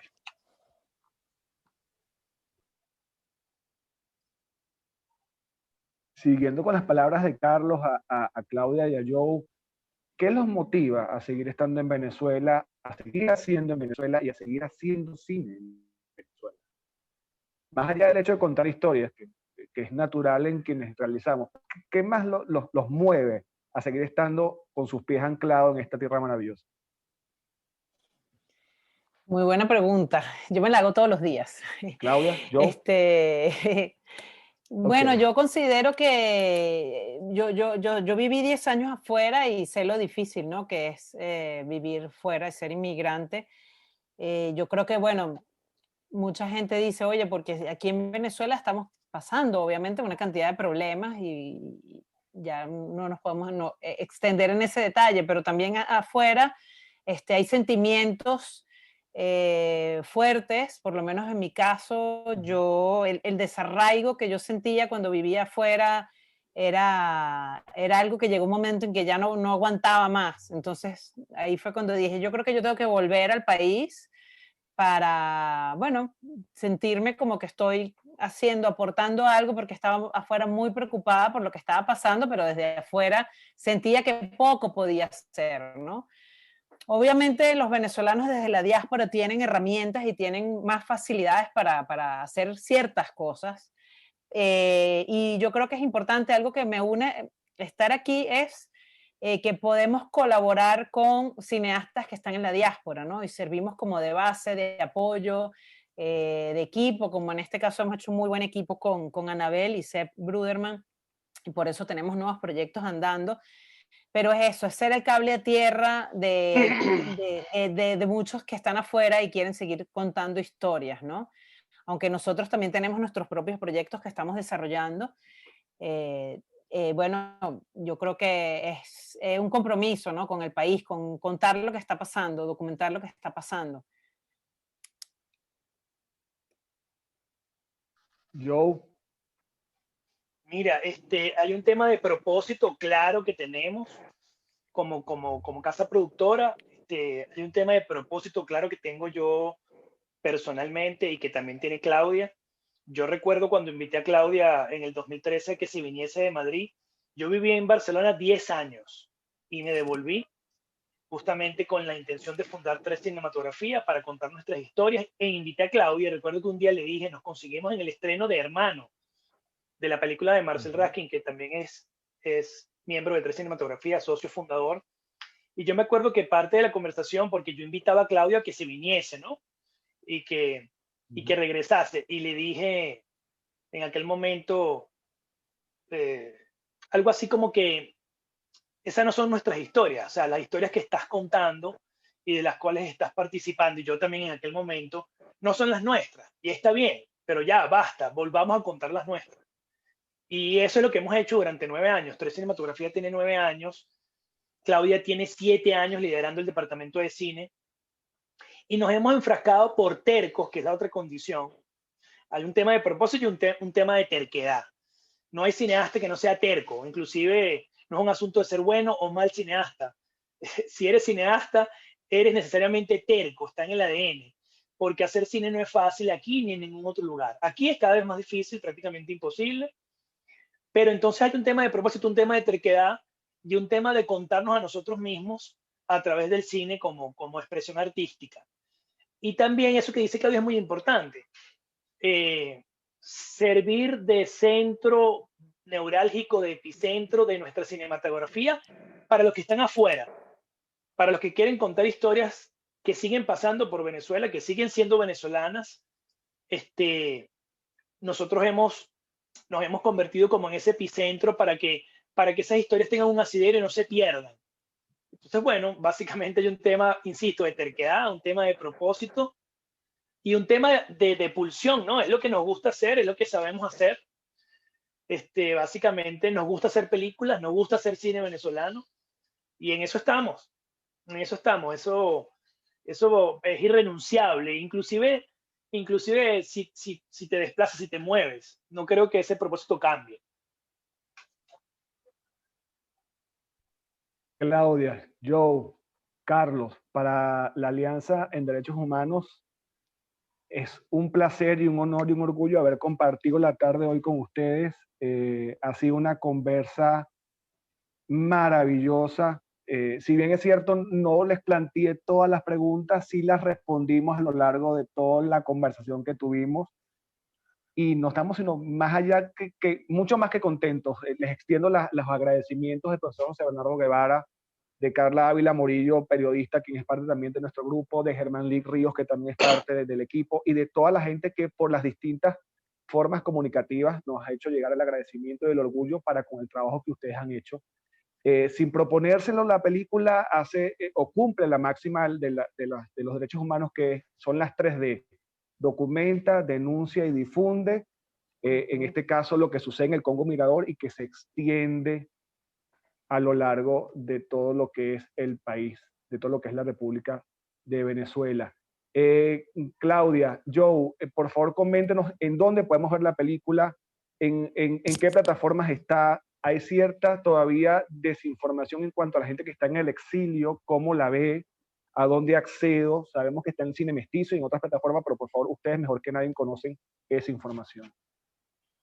Sí, bueno, en Venezuela está disponible en 3 plataformas: grancine.net, que es de nuestro distribuidor Gran Cine, está en Play de Ticketmundo y en Cine Mestizo, para la gente que está en Venezuela.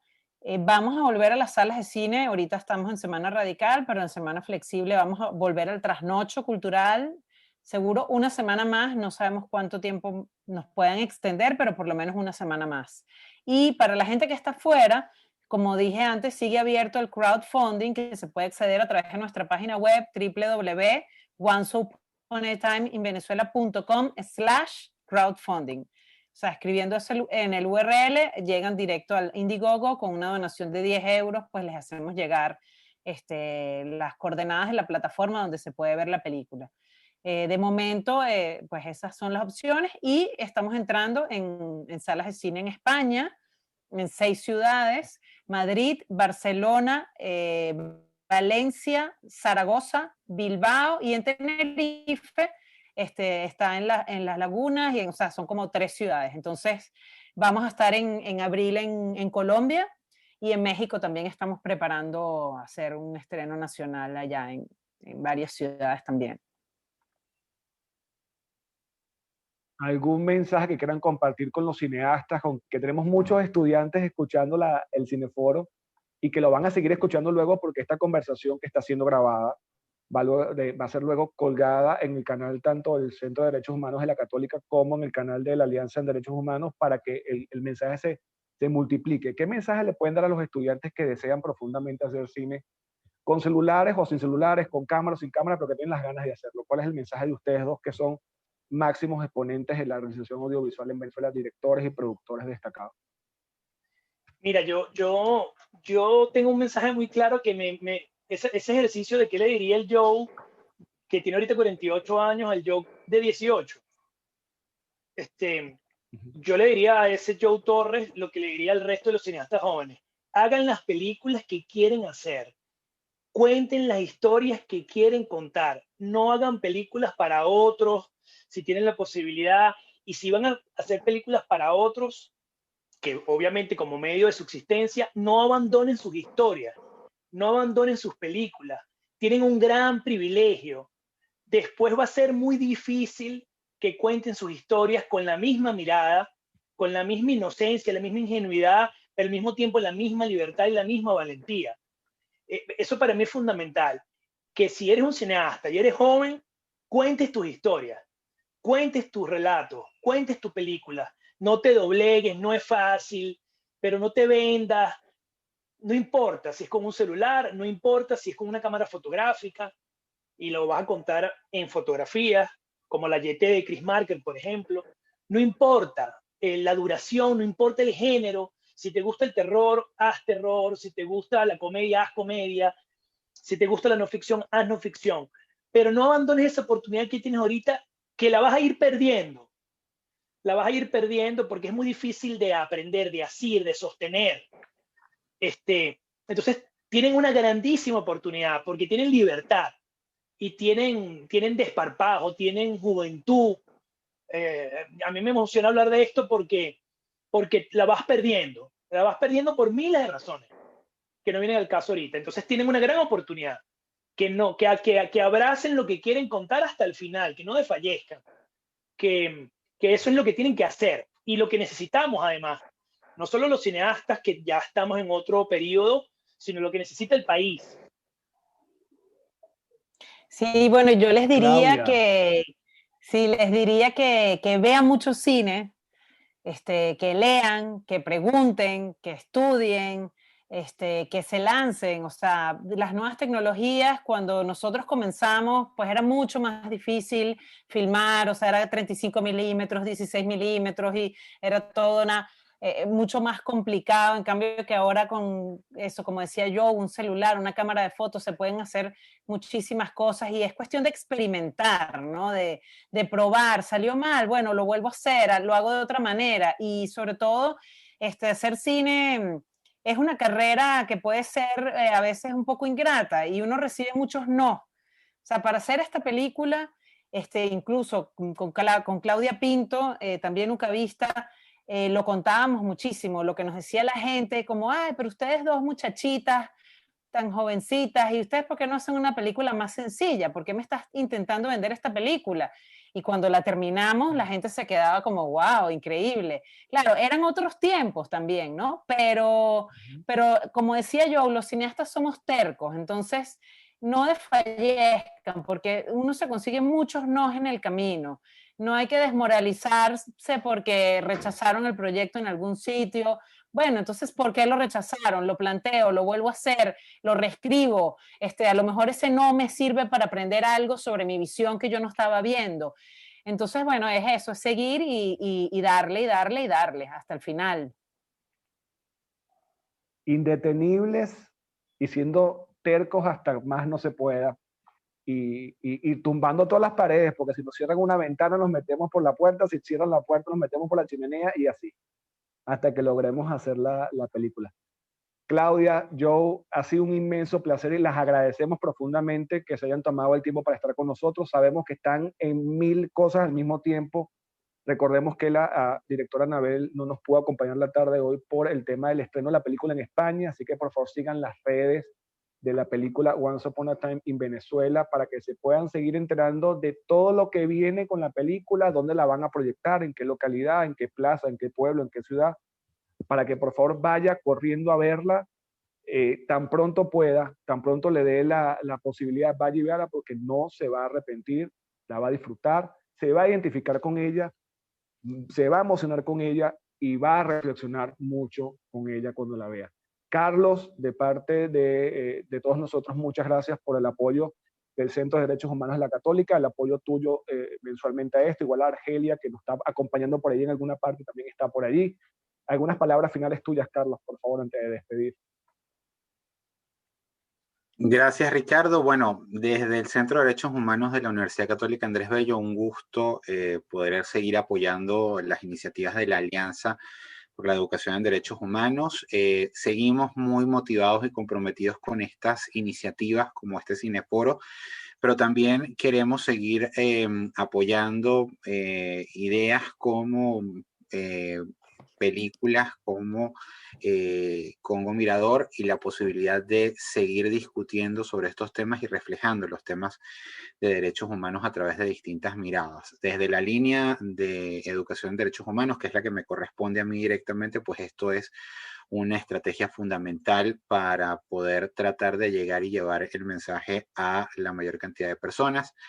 Y pues por supuesto, Claudia, Joe, a todo el equipo, o a través de ustedes a todo el equipo de la película, pues agradecerles por esta pieza maravillosa y desearles pues mucho éxito en todas estas otras actividades de reflexión que están planteando y que bueno, cuenten con nosotros desde donde podamos nosotros contribuirles y apoyarles para las reflexiones relacionadas con esta.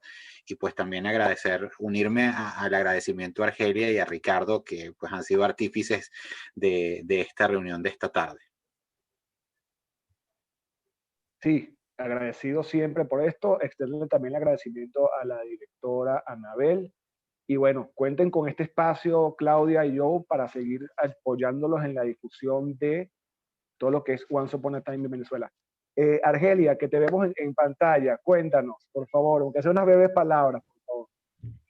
Bueno, yo también en nombre del Centro de Derechos Humanos agradezco el impulso de estas actividades, porque si bien yo estoy más en la línea de libertad de expresión y en la parte de las comunicaciones del centro, pues me interesa muchísimo. Yo soy periodista y soy abogada, entonces el tema resulta de más interesante, lo plantearé también de estudio en las materias que se dictan dentro de las materias que dicto dentro de la universidad en la Escuela de Comunicación Social. Y pues nosotros seguiremos apoyando estas iniciativas, seguiremos al frente con ustedes, llevando este mensaje a muchas más personas. Entonces cuenten con nosotros siempre. Gracias, Argelia. A todos quienes nos siguen, recuerden que esta grabación va a estar luego disponible en el canal del Centro de Derechos Humanos de la Católica, de la Universidad Católica Andrés Bello, también en el canal de la Alianza, ambos en YouTube. Sigan las redes sociales @AlianzaEDH y nos vemos el jueves 25 de marzo, donde estaremos hablando sobre la película On the Basis of Sex, en español Cuestión de Género, que tiene que ver con todo el tema de los derechos civiles y políticos de los ciudadanos, vistos a través de la experiencia y vida de quien es conocida como Notorious RGB, que es la segunda mujer en ser miembro de la Corte Suprema de los Estados Unidos. Eso lo veremos el jueves 25 de marzo. Lo esperamos a todos. Recuerden que esta actividad es gracias a la unión y el esfuerzo de más de 50 activistas y organizaciones que estamos aliados para llevar a cabo todo lo que tiene que ver con educación en derechos humanos de su plena vigencia, encabezados todos por el profesor José Bernardo Guevara. Gracias a la Fundación Lucelia, gracias a CEPAS, gracias a REDAC, gracias al Centro de Derechos Humanos de la Universidad Católica y también a Acción por la Libertad. Gracias a todos, muy buenas tardes y nos vemos en el siguiente cine. Hasta luego, muchísimas gracias. Un abrazo. Gracias a ustedes. Saludos a todos. Gracias, Claudia. Joe. Muchas gracias. Buenas tardes. Buenas Buenas tardes. tardes. Chao, gracias a todos.